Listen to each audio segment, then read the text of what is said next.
Hello, everyone. Welcome to our first webinar on exam drafting. Just to ensure a smooth experience for everyone, please mute your microphone. Feel free to open your camera if you'd like to show your video. Use the chat to comment or ask questions, and emoji react as you'd like throughout the presentation. In order to stay on track, I'll answer questions for clarity immediately, but any longer questions I will answer in the Q&A section. If you've got some comments on any of the parts during the presentation or the webinar as well, we can talk about that in the Q&A section at the end. All right, so let's get started. My name's James, and I'm the training manager here at BFITS, and we're going to go through exam drafting. So first of all, why not exam writing? Well, I didn't want to call it exam writing because I feel like that would give the impression that you have to write your exams from scratch, and that's not something we want. We've got resources, and we want to encourage you to use those resources to make your life easier. So why exam drafting instead? Exam drafting is basically to acknowledge that your exam will be submitted and then go under further review. Potential changes may still occur before it actually reaches the student's desk in exam week. So that's why we've called it exam drafting, and this is our first webinar. Let's go. So the exam drafting webinar, we've got just 4 sections here, not too long. We've got exam content, so we're going to be talking about the objectives of the exam there in the section 2, the drafting process. So really the meat of the webinar here, we're going to be talking about the whole process from start to finish there. In a general sense, there will be some school-specific requirements which we won't be able to touch on so much here. We'll have a frequently asked questions section where we've got a few questions laid out already, and then we're going to see if those answers in that frequently asked questions section make sense to you. And then a Q&A section where we can just have a good discussion between everyone who's involved here. If you've got some comments, feel free to share them then. Any other questions, we can talk about that in that section toward the end. All right. Remember to use the chat if you'd like to put some information there already. So some comments or some questions, feel free. Let's keep going. So number 1, the exam content. First of all, we need to really understand what the objective of the exams are. Right? Well, we want to assess the students' comprehension and their critical thinking and their problem solving in relation to the subject material. Also, we also want to check the resulting grades that we get from the exams and make sure they're accurate, so it actually represents the student's ability. We want them to be authentic, so we can see where they lie in relation to the other students, and we want to obtain those grades fairly. So the exams aren't too hard, and they're not too easy either. Okay, we want to do that for all students. And these little pictures here will be looking into greater detail in just a moment. So, first of all, normal distribution. A well-designed test naturally actually yields results in a bell curve for a class of typical students. So that's what we've got here on the picture here. It's shaped like a bell, right? And that's what we call the normal distribution. So if you've got a class of 30 students, you're going to have roughly about 5 high performers. You're going to have roughly about 5 low performers. Now we've got this scale here on the bottom to be how well they're performing, and 20 being the maximum score. So this is set up like a test you would have at an end of unit test. Similar concept between the test and the exam. Your minimum passing grade for a lot of schools we have would be a 12. So you don't want students to fail. You don't want the minimum to be a 0. You want students who are low performers to still be able to be passing your subject, and that's the aim. And so the number of students all up may look something like that in that bell curve shape. Now, students are challenged at all levels, right? So regardless of how well they're performing, if they're a low performer or they're a high performer, then they would actually be able to be challenged at all levels. So the high performers here are challenged, as well as the ones down here, and don't forget the majority of the students somewhere in the middle, okay? So you're potentially looking at a score of like 15 16, 17, around that middle if it's out of 20. Now, what does it say about a test that has a majority of students scoring 20 or a majority of students scoring 12? Well, the majority of students scoring 20 would mean that you've got it weighted so that the exam is actually too easy. So you're not challenging all the students. They're hitting the maximum score possible, and they're not actually being challenged by that examination or that test. Now, if they're all scoring 12 or even less than 12, then it's too hard. Right? The exam is too hard for them to pass, and they're not able to use the knowledge that they've learned in such a way that they can demonstrate what they know. The exam isn't at their level. So we need to try and find that balance so we can have high performers performing high, but not maxing out at 20, and low performers still being able to pass as well. So that's really the art of making that exam, and it's what we want to aim for. Okay. Next, we've got Bloom's taxonomy. So Benjamin Bloom basically has this taxonomy, and it was also revised in 2001. And there is a lot to Bloom's taxonomy, but we're just going to focus on this one part here, which is talking about questions that you can use that talk about the range of complexity or the knowledge levels of which a student can display their knowledge or comprehension of a certain subject material. So we've got 6 different levels here. The highest knowledge level starts off at the create, okay? So if we have create, that means using information to produce new or original work, okay? That's what create means in this context. We'll look into what a question like that might look like in a moment. Now, evaluate. That would be forming opinions or judgments based on some criteria. So that's requiring a lot more knowledge level than the rest of these down here.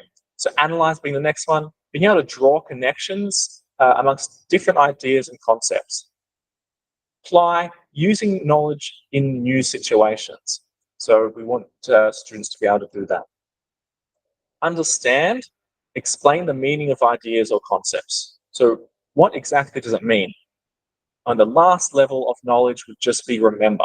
So being able to recall facts and basic concepts without explaining it or applying it in a new or different situation. Right? So this is our steps of the Bloom's taxonomy here. It's also sometimes represented in a pyramid shape as well. Okay? Now, what we can do, we can actually have different types of questions to ask or evaluate the students at different levels. So you might have a question that says define, and that would be a remember question. So if we want them to define the meaning of this, what does this mean? Okay, that's just a definition you're looking for. That's the lowest level of knowledge being displayed or being challenged, right? Or if you go a bit further up and you go to the apply level, you might get them to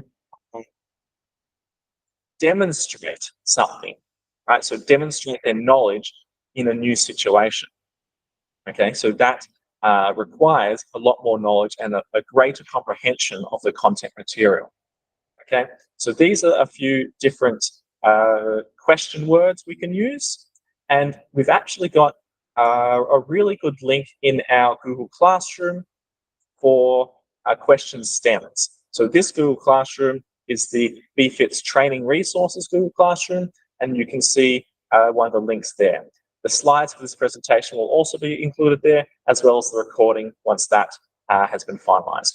So you can have a look at that now if you'd like, the question stems link.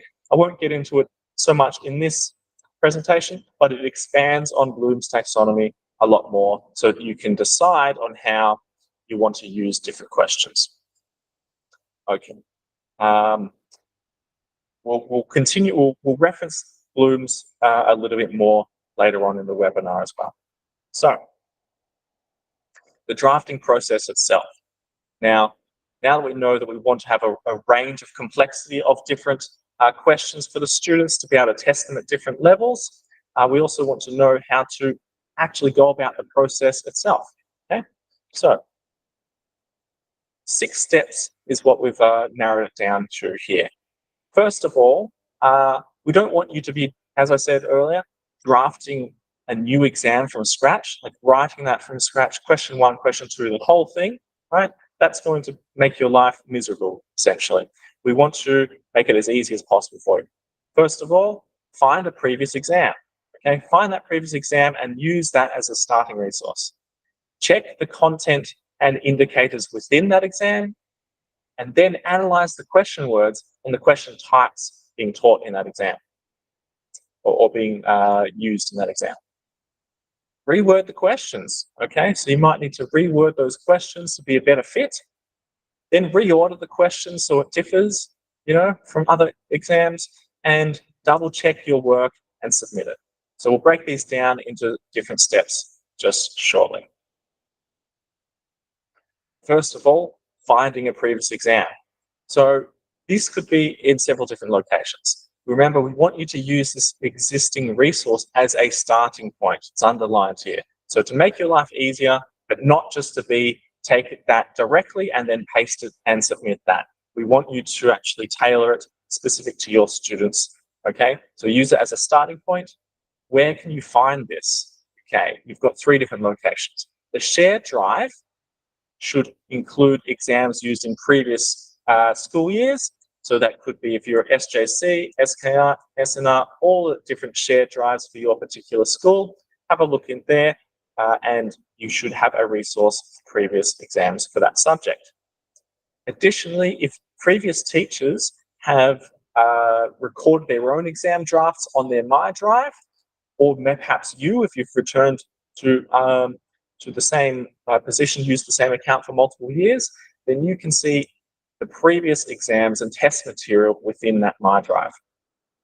Okay, and if you organize your My Drive really well, you'll have a whole exams folder, something like this, so that you can actually go in there and check all the previous exams. So I do highly recommend keeping your My Drive organized so that you can make your life easier when you're looking for resources to use in the future. Next is the masterclass, looked after by the academic team here at BFITS. You've got your BFITS sample questions as well as your publisher sample questions. So the publisher could be Macmillan, McGraw-Hill, and you'll have access on portals such as Macmillan Education Everywhere and ConnectEd. So please have a look there for sample questions you can draw from as well. Okay, so those are the 3 locations where you can find that previous exam. So don't just write from scratch. It's going to take up a lot of your time and give you a bit of a headache potentially. So find a previous resource as a starting. Next. So comparing to the content and the indicators. So compare the exam, what's written in that previous exam, to the content of the unit, content of that topic. So if you're doing topic 1 real numbers as an example here, then you're comparing it with your syllabus, okay? Is all the content covered? Has that exam actually covered all the content that's for that unit, Unit 1 and Unit 2, potentially Unit 1, Unit 2, Unit 3, right? And you should have covered all of this already in your lessons throughout the school year, right? So check it out. Is it all covered? Make sure it is all covered there. Now, don't forget as well your indicators. So some schools require you to have the indicators on the actual exam as well. If not, some schools don't actually rely heavily on the indicators, so that's okay.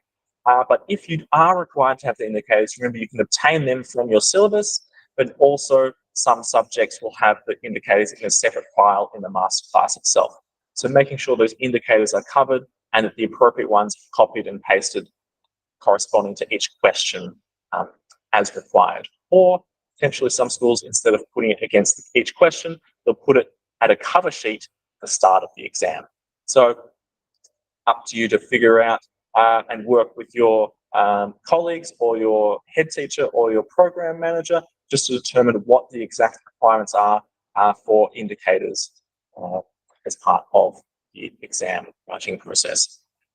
Okay, so now that we have compared our previous exam that we've taken, compared the content and the indicators, what we want to do is actually start to analyze that. Okay, now, first of all, you have to follow the school-specific requirements. If the school has requirements that certain questions are multiple choice on this exam, like maybe this exam is entirely multiple choice, this exam is entirely written or short answer, then that's what you can, then that's what you have to follow, right? You can't go against what the school has set out as their format. So first of all, follow that requirement, and then what we can talk about is how do we want to adjust those questions to potentially change the difficulty level here. So if you've got just comprehension levels, remember using Bloom's taxonomy, we would be looking at remember questions, right? So remember being the very basic level of the Bloom's taxonomy, or understand. So that would just be comprehension. So you're talking about remember or understand, and that's basic comprehension. If you're thinking about critical thinking, all right, then that's the higher levels. So that's applying and analyzing the content, okay? If you're problem solving, then that would be evaluating and creating new content as well. Okay, that's just a broad overview of the ways you can apply Bloom's taxonomy to different skills which you want to test for your students using that learnt unit content. Now, sometimes within the unit, you have more complex concepts and you have more simpler concepts. What you can do is you can think about what type of question you want for each type of concept. So if you've got something that's fairly basic, maybe like, as an example, you're defining the words tall and short, okay? Then that's a more simple concept. You might want to try a more advanced question to cover that in the exam, and doing that in the writing section rather than the multiple choice question. Instead of saying, what does tall mean, which would be a definition question, which would be a base level remember question, you might try a more advanced question about how height can make a difference on how someone's personality is perceived, for example. So how a tall person can be perceived as having potentially more authority or something like that. So you might get them to think a little bit more with a simple concept instead of just teaching or questioning them that basic level. So that's an option to do. You don't necessarily want to be taking complex concept and getting them to think in an extremely complex way, because they might not have that comprehension of the base concept yet, or the base knowledge yet, to be able to take that thinking to the next level. So thinking about how difficult you are presenting or questioning the information for them during that exam. Now, this is just a guideline, remember? So it's not that you have to do simpler concepts at higher difficulty levels. It's good to have a mix. So perhaps you do have some of your simple concepts as simple remember or understanding levels on the Bloom taxonomy. It doesn't always have to be that high level create or evaluate or analyze or apply. You can still include plenty of remember and some understanding. Now, in fact, we've got the percentages here. So as a rough guideline, you want 40% of your exam to be about that remember or understand. So more simpler type questions, and about 40% challenging them a little bit more, and then 20% challenging them even further. Okay, just a rough estimate. You know your students best, and you know the way that you've taught your content, so you may need to make adjustments accordingly based on all those factors involved. Okay, but give that as food for thought. How are you going to test them on complex concepts? Or maybe we'll just do some more simpler multiple choice and fill in the blank short answer type questions to test their knowledge on them. Maybe you'll throw in the occasional critical thinking question there as well, and get them to challenge them, right? you know your students best. Think about how you want to arrange those questions, right? So analyze it. Really actually spend some time to think about that and analyze it. All right. Additionally, as a reminder, you can use that resource for the question stems in the Google Classroom for the BFITS training resources. You can actually check out the question stems there to give you some ideas of types of questions you might want to have as basic comprehension or more advanced problem solving. Let's move on next. As part of the analysis of your questions, some schools also require what's called the table of specifications.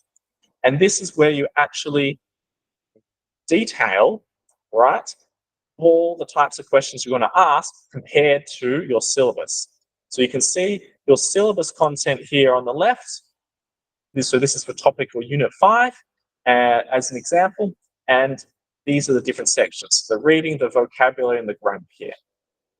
And this teacher has got 4 questions at the understanding level for this particular chapter or subunit or subtopic. And 2 questions for this subtopic and 2 questions for this subtopic. Now, not all schools require this, but if you do, making sure you're filling this out appropriately and having a good understanding of the create, evaluate, analyze, apply, understand, and remember types of questions. Now, you may also have to say how many are multiple choice, how many are short answer, how many are writing, etc., etc. So that may be required for some schools, and making sure you're analyzing your exam correctly.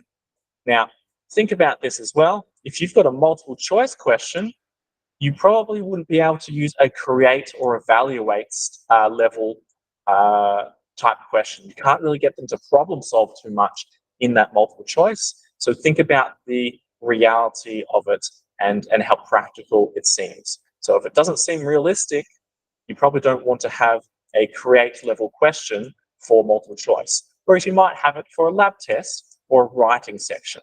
So for schools using the table of specifications, keep that in mind. Okay, keep on moving on. So rewording the actual questions, right? So don't just take the questions as they were, right? You have to make it your own. You have to tailor it, and those changes will be required from analyzing. You'll be able to determine those changes, and you can make the appropriate changes based on the table of specifications if there are requirements for your school to do that. Or you might need to be rewording questions based on how you taught the content, right? You may have emphasized one particular way of completing a problem, or one particular way of using that information, or a context. Maybe the theme that you used was different. You used a different theme on how you presented that vocabulary or that grammar, right? So don't just take some generic exam and just use that. Tailor it to the way you taught your students. And consider the range of your students' ability, right? You might have excellent students this year, but the previous year, the students weren't as studious. So perhaps the exam for last year was really on the easier level, and you want to make it a bit more advanced for your students. So give that some consideration, and are you being fair to all your students so that you can challenge all students regardless of how well they're performing already. Okay, so make that as part of your considerations for when you're rewording your questions and you're choosing what types of questions from Bloom's taxonomy. Now, you must make sure they differ from previous exams. Whoever's analysing your exam, or giving it a second pair of eyes, whether it's your head teacher, your program manager, or the school eventually will have a look at your exams. You don't want them to look like a copy and paste from the previous year's exams, right? You need to make sure it differs. So that's where you could be changing for nouns, you could be changing adjectives, verbs, units of measurement, right? You could have inches instead of centimeters if you're doing a math exam, something like that. Numbers, change the numbers around, change values. All those things are different ways you can differ from previous exams, okay, to really make it your own. It doesn't necessarily require changing the whole structure, right? if you're just taking some names and replacing James with Joe or Michelle with Sarah, something like that, you've got some variety, so it doesn't look exactly the same. Rewording the question. Programs or AI like ChatGPT can be quite helpful in this instance as well. Okay. Now let's move to the next one. So once we've reworded the exam, reorder the questions. So there's different ways different reasons you can reorder the questions. Primarily, it's to differentiate from previous exams. So you don't want it to all look like define mitosis for the first one, or like what is mitosis, right? So it's still the same type of question, but maybe just put it in a different order, right? So you want to actually create the illusion that it's actually quite different, even if maybe you've done very similar questions and just reworded it slightly. You still want to differentiate from previous exams. So maybe just a few different reorders. Additionally, you can use the order of the questions to subtly change the difficulty of an exam. So if you randomly mix all the questions from all the different units, so unit 1, unit 2, they're all sort of mixed in, then it's going to make it slightly more difficult. If you keep topics together and concepts together in the same order, in the same context under which it was taught or under which it was revised, that's going to make it easier because they'll recognize the patterns already. So you can actually change the difficulty slightly by changing the order of the questions without necessarily changing the questions themselves. So there is a little bit of room to play around with that. I think it's always good, personally, to start with the first unit that you taught, like unit 1, that's the first section, and then the other half is unit 2. But realistically, it's up to you. You're the teacher. If there are school requirements, follow that, but you have control over that. Right. And once we've reordered all the questions, we've done all these different steps, all we have to do is double check it. Right? So we ensure that all the questions and answers are correct. What we mean by that is correct spelling and grammar. Right? We want to set a good example, so tick that, correct spelling and grammar. Multiple choice questions have exactly one correct answer. You don't want 2 correct answers or 0 correct answers or something like that. You want that to be correct, so you don't have to correct that live during the exam. That would be a bit embarrassing. Significant difference from previous years, right? Enough to just tell that they're not the same exam, copy and paste it, right? So just a little bit of a difference. We're not saying you have to reword the whole thing. Remember, this whole process is to make it easier for you, okay? So significant enough difference from previous years. And then the indicators and table specifications meet the requirements as laid out for the school. Okay, so some of you will have quite a few requirements there. Some of you won't have as many requirements. So play around with that so it meets the requirements and if you have any. Okay, and that's really it. Just double check your work. You want to do the best that you can the first time around, so give that a go. Okay, don't just rely on someone else to catch any mistakes. You just double check it yourself, have a good look over, and then submit it through. Okay, that's the goal here. All right, very good. We'll go on to a frequently asked questions section here. So, first of all, can I reuse a question from my end of unit test? So you've done your end of unit test for unit 1 or unit 2, and you're thinking of just using that same question again in the exam. Well, the best practice is to avoid using identical questions, right? You don't want to potentially have the perspective or someone might have the idea that you're just being lazy or you're giving students the answers to the question, to the exam already, right? So it's not a bad idea, right, to reuse questions that students found difficult, but make sure you review those questions with them and reword the question. So if they had a real difficulty using cosine, perhaps, when you're doing maybe a math exam, right, they're really struggling to use cosine, they really forgot how to do that, then feel free to include that kind of question again, right? Whatever particular question was quite difficult for them, and just maybe reword it, change the units, change the numbers a bit, or change the words as part of that question. and test them again on it in the exam. But make sure you review that question after that end of unit test, right? There's no point doing the end of unit test, having them all not pass this question, and then not actually covering it again. So making sure you do that so they can learn from that. Okay, so definitely can reuse questions from my end of unit test, but best practice, don't make it identical, change it slightly, and the ones you should choose are the ones that they struggled with, not the ones that everyone got correct, right? Find a different one to challenge them a little bit more, but not necessarily increasing the difficulty, just something different. Okay. Another example, reworded question we can use here, okay? So the question starts off as, how does Alistair's conversation with Elizabeth change his mind about leaving the tea party? Support your answer with evidence from the text. So that's an actual exam question that I just drew from one of the exams there that have been used.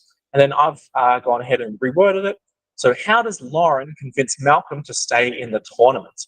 Reference specific parts of the text in your answer. So I've made this question just a little bit shorter. We've changed the names to Lauren and Malcolm instead of Alistair and Elizabeth. And instead of it being a tea party, we've made it a tournament instead. So this actual block of text would have to be changed as well. So instead of having a nice tea party, it could be a tournament for, I don't know, golf or something like that, right? Whatever the block of text that they're referring to is, you should change that block of text as well, okay? So instead of a tea party, it's about a tournament. Now, there is a slight difference in this question, so up to you to determine how well that fits with your questions in mind. So, for example, or in particular, this one says, Elizabeth changed Alistair's mind about leaving the tea party. But it implies that he wanted to leave the tea party, but it's not proof that he did. Potentially he wanted to stay at the tea party, and then Elizabeth changed his mind, so now he will leave the tea party. Okay, so there is a little bit of ambiguity there. Whereas in this question, how does Lauren convince Malcolm to stay? Okay, so there is difference within those questions that may or may not make a difference based on how you want to test your students. So give that some consideration. How are you changing the question if you're just trying to reword it? Are you making it easier? Is the context under which you've changed it making it so that they're not actually being tested on the content as such? Or are they still being tested and it's just it's still an okay reword? So keep that in mind as you reword the question. Are you still testing what you're supposed to be testing? Okay. Now, another frequently asked question we may have: can I include supporting pictures as part of my questions? Yes, absolutely. Diagrams, maps, organizers, any sorts of pictures would be great. A good mix makes the exam less stale, okay? So who said exams had to be really boring, right? They don't have to be question after question, just defining and remembering and applying knowledge. You can get them to have different ways to test, right? You can use a sort of mind map thing that they have to fill in, Venn diagrams. You can do all sorts of maps, right? Like if you're talking about directions, it's a good one to use, a good opportunity to use maps. So they can talk about the directions. Any other diagrams, like in science, maths, great to have like pictures of parallelograms or cones, and they have to find out the volume of the cone. So absolutely go for that. Just check with the school though. Do we have color printing? / is it actually okay? Maybe some schools are super strict and don't want any pictures. Up to you to find that out with the help of your coordinator, your head teacher, and program manager, and so forth. So just check with the school, but highly encouraged to use different pictures and ask questions in different ways so that they can have a bit of variety in the exam process there. Another question, a few questions here. What other questions should I ask myself when reviewing my exam? Okay, so when double checking, before I actually go ahead and submit that through, you should ask yourself, are the questions clear and unambiguous? Do I need to provide any instructions or examples? So these two, basically, will the students know what's expected of them? Okay. Maybe you need to include the instructions. Maybe you need to reword the question so it's clear. Basically, think about it from their perspective. The kind of work they've submitted already throughout the term, does this question seem like the kind of thing they would be able to interpret properly? Okay, so give that a go at making sure that they are fairly tested, because if you give them all sorts of questions they can't really interpret, then you're not really testing them fairly, are you? So give that some thought. Is it clear? Is it unambiguous? Now, also, is the exam an appropriate length? So is it too short? Is it too long? Do they have enough time to complete the exam, including working out, etc.? If there's some working out they need to do, potentially like for maths, if there's some essay writing they have to do, or article analysis they have to do as part of their exam, are they having to read it multiple times, write it, answer the question, move on to the next question, and then read the passage again so they can answer that question? How much time have you actually given them? Think about that.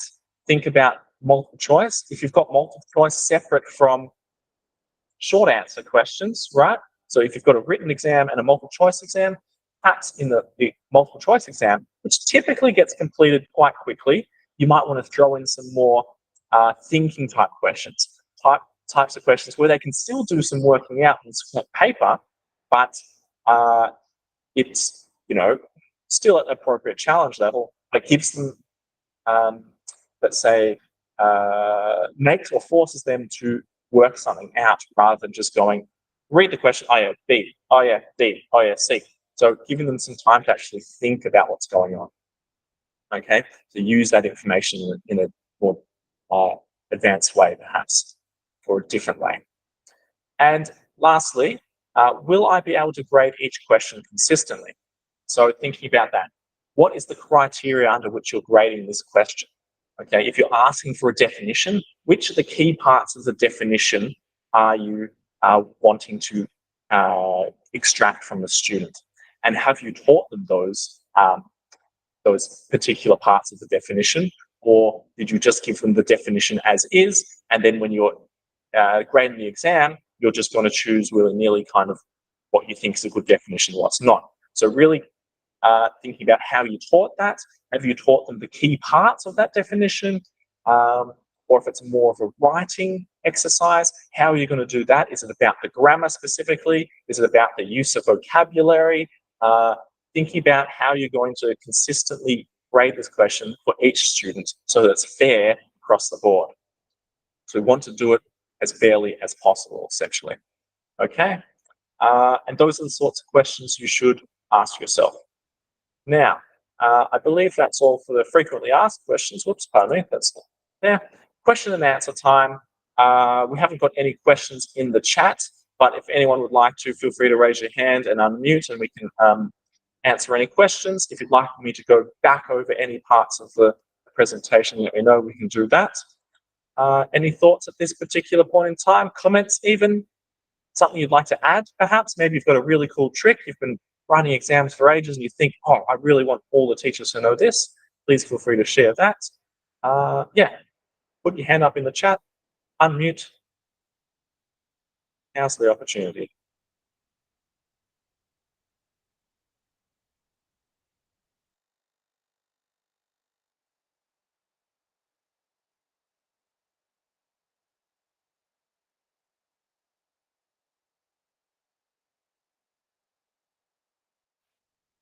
Right.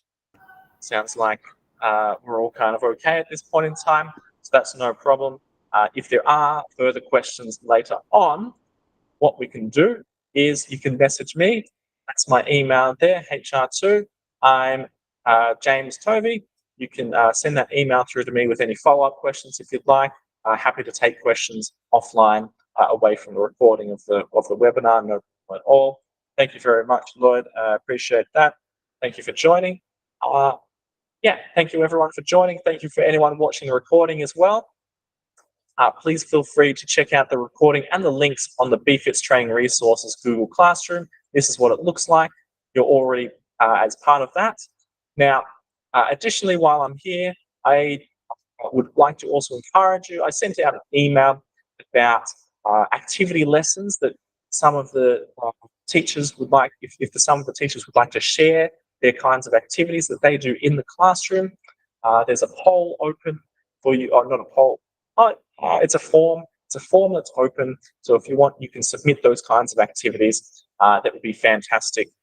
So essentially, I want to consolidate all those activities together, take all the awesome experiences and knowledge and techniques and skills that we have in our existing pool, and collate all that information, put it together, and share that with all of our teachers in the one spot, so that we can really enhance our teaching. So teachers that have taught for a while, maybe you can have a look, and even though you've got a lot of great activities already, you might see something and get some inspiration for something new.